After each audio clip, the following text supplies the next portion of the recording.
بسم اللہ الرحمن الرحیم۔ السلام علیکم۔ میں آج اپنے ملک کے موجودہ جو حالات ہیں ان کے بارے میں کچھ گفتگو کروں گا، اور بحیثیت قوم ہمارے پاس وے فارورڈ کیا ہے۔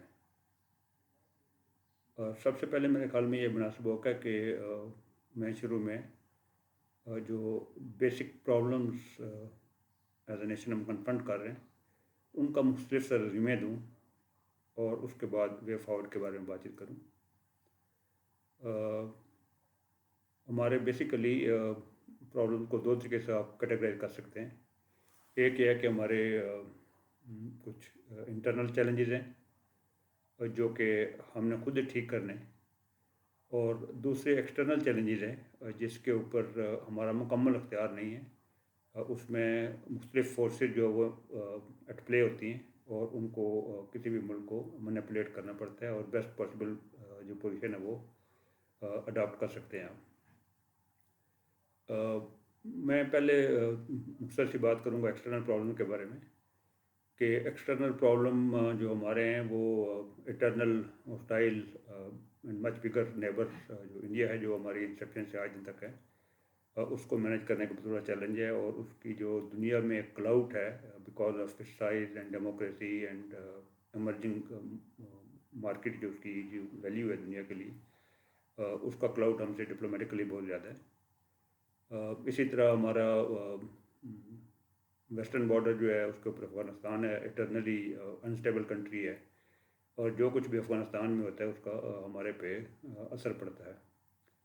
اسی طرح ایران جو کہ ایک رزلٹ آف ریولیوشن آف 1979، اس کے اوپر ایک ریلیجیسلی ڈومینیٹڈ گورنمنٹ ہے which is not much liked by the west, اور اس کے اوپر سینکشن ہیں، اور ہم ان کے ساتھ ٹریڈ نہیں کر سکتے، اور ان کے ساتھ بھی ہمارے کچھ ٹیریٹوریل پرابلم بھی بلوچستان کے علاقے میں ہیں۔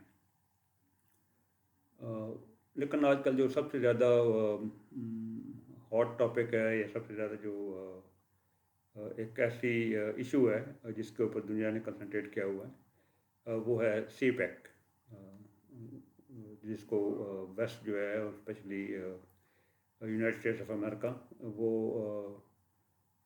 چائنا کا رائز جو ہے اس کو کنٹین کرنا چاہتے ہیں، یا اس کو کنفرنٹ کرنا چاہتے ہیں، اور اس کا ایک میجر سیگمنٹ جو کہ پاکستان سے گزرتا ہے، جس کو ہم سی پیک کہتے ہیں، اس کی وجہ سے وہ جو ویسٹرن میکنائزیشنز ہیں وہ بھی پاکستان کے خلاف ہیں۔ لیکن ہمارا اکنامک سچویشن یہ ہے کہ ہمارا سی پیک کے ساتھ رہنا، اور ویسے بھی چائنا ہمارا اسٹریٹجک الائی ہے، ان کا ساتھ دینا بھی ایک ہماری کمپلشن ہے، اور یہ بھی ایک بہت ڈفیکلٹ بیلنسنگ ایکٹ ہے، جو کہ ٹائم گزرنے کے ساتھ ساتھ پتہ چلے گا کہ پاکستان نے جو پوزیشن لی ہوئی ہے وہ truly it is serving its interest, اور it will be other way. یہ تو کچھ بات چیت تھی ایکسٹرنل تھریٹس کے بارے میں، یا ایکسٹرنل چیلنجز کے بارے میں، لیکن ان کا کورلیشن ہے آپ کے انٹرنل چیلنجز کے ساتھ۔ اگر آپ انٹرنلی اسٹرانگ ہوں تو آپ کے ایکسٹرنل چیلنجز کافی حد تک میٹیگیٹ ہو جاتے ہیں، اور آپ کے پاس ایک آئی وڈ سے کہ آپ کے پاس ایک بارگیننگ چپ جو ہے وہ کمپیریٹیولی زیادہ ہو جاتی ہے۔ ہمارے انٹرنل پرابلم اتنے گریو ہیں کہ جو آپ کو بالکل بھی ڈپلومیٹک لیول کے اوپر یا کسی کے ساتھ بات چیت کرتے ہوئے آپ کی جو بارگیننگ پوزیشن ہے اس کو بہت زیادہ ویک کر دیتے ہیں۔ سب سے پہلے میں آؤں گا، اور یہ جو میں بات چیت کر رہا ہوں یہ میری نظر میں ایک آرڈر آف پراورٹی میں یہ چیزیں کہ آپ کی ان کنٹرولڈ پاپولیشن ہے، uncontrolled, unskilled, undeveloped population ہے، اور وہ دن بدن بڑھتی جا رہی ہے، جو کہ آپ کی اکانومی کے اوپر سٹریس کرتی ہے، اور کسی قسم کی بھی اکنامک ڈیولپمنٹ جو ہے وہ اس پاپولیشن گروتھ کے ساتھ پیش نہیں رکھ سکتی۔ اسی کا ایک جو بائی پروڈکٹ ہے وہ ہے پاورٹی۔ اگر آپ کی اکنامک گروتھ اس کے ساتھ وہ نہیں کرتی تو آپ کی جو سوسائٹی ہے وہ اس میں کافی ساری پاورٹی لائن جو ہے وہ نیچے سے نیچے ہوتی جا رہی ہے۔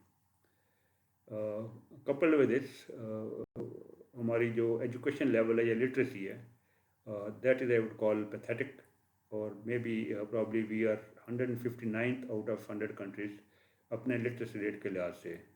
ایز آف ٹوڈے تقریباً 3 کروڑ بچے جو ہیں وہ اسکولوں سے باہر ہیں، and this number is increasing by the day because of new babies born and new growth in population. اور ہم یہ بھی اچھے طریقے سے جانتے ہیں کہ جو ہماری ایجوکیشن کا لیول ہے اس کو بھی آپ بیئرلی ایجوکیشن کر سکتے ہیں. اور آج کل کی جو نالج ڈریون اکانومی ہے یا نالج ڈریون ورلڈ ہے، اس میں جو ہماری ایجوکیشن ہے وہ بھی کسی خاص مقصد کی یا کسی خاص کام کی نہیں ہے.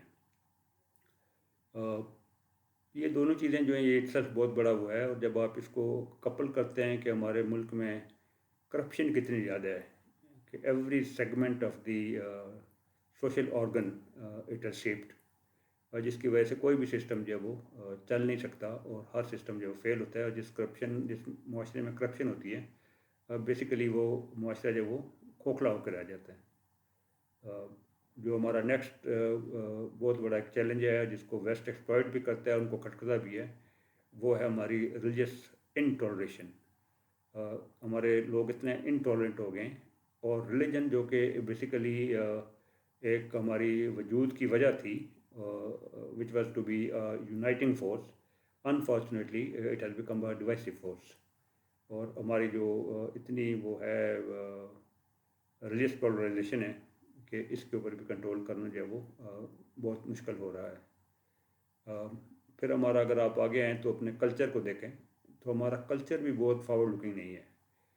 ہم بیکورڈ لکنگ کلچر کے لوگ ہیں، اور ہمیں اپنے اس رویے کو تبدیل کرنا ہوگا کہ ہم فارورڈ لکنگ ہو، انوویشن کو ایکسیپٹ کریں، ماڈرن آئیڈیاز ان کو ایکسیپٹ کریں اور اس سے مستفید ہوں. اور سب سے آخری جو پوائنٹ ہے وہ ان سب کو انفیکٹ وہ کر لیتا ہے، کور کر لیتا ہے، that is injustice in the society. Unless we establish a fair transparent system in the society تو کوئی بھی ملک جو ہے وہ ترقی نہیں کر سکتا. تو یہ جو ایک mix of external and internal problems ہے جو کہ ہماری انٹرنل پرابلم میں انٹرنلی ویک کر دیتے ہیں، ہم ایک کوہیسو نیشن کا مظہر نہیں ہے. تو جب یہ دونوں ملتے ہیں تو ہماری سچویشن جو ہے وہ کافی ڈپلوریبل ہو جاتی ہے. لیکن ان سب چیزوں کے باوجود بھی کوئی ایسی چیز نہیں ہے کہ ہم مایوس ہو جائیں اور چیزیں ٹھیک نہیں ہو سکتی. ہم ان چیزوں کو ٹھیک کر سکتے ہیں، لیکن اگر ہم کسی سسٹم کے تحت چلیں.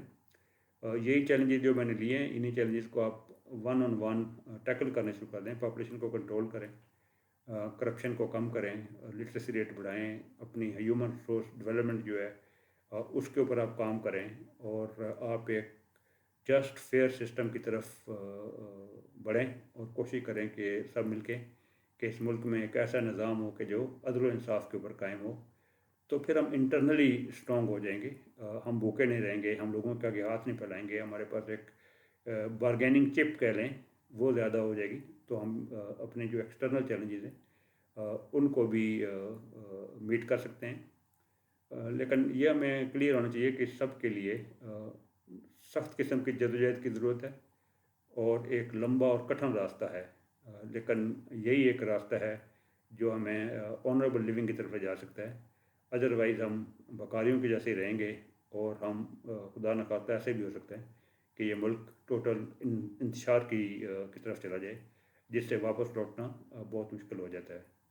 ابھی بھی وقت ہے کہ بحیثیت قوم ہم اکٹھے ہو جائیں، ہم چیلنج اور مشکلات کو ریئلائز کریں، حقیقت سے روگردانی نہ کریں، اور اپنے مسائل کو سمجھتے ہوئے ان کے حل کے لیے بھرپور جدوجہد کریں. اللہ پاک ہمیں اس کی ہمت و توفیق دے. پاکستان زندہ باد.